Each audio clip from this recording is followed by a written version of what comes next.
Ilalim ng dagat ang konsepsyon, ang usapan. This is it! Kusit, it's time to shine!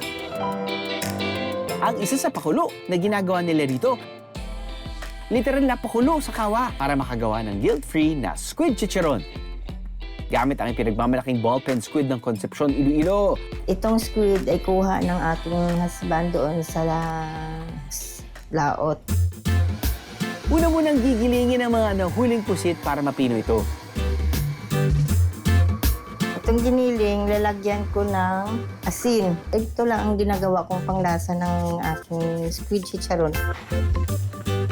Pagkatapos, ihalo ang cassava flour. Pagkatapos nito, ilagay mo sa plate at saka ilagay sa steamer.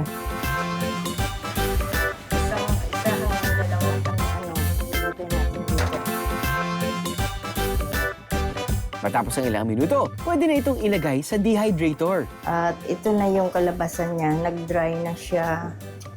Ito na.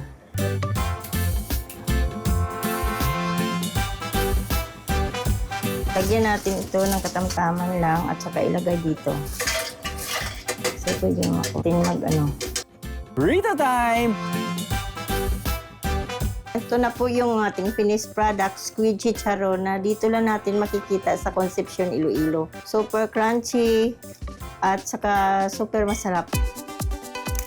Ano kayang lasa niyan?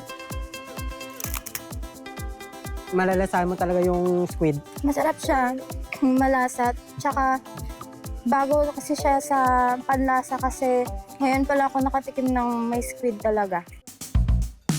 Aba, masubukan nga.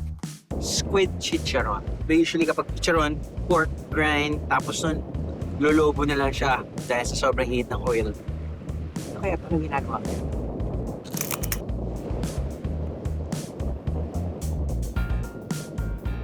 It's like chicharon.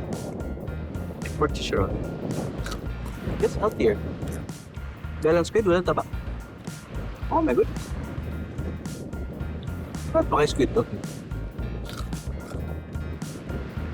Winner! Ano, nabitig ka sa biyahe?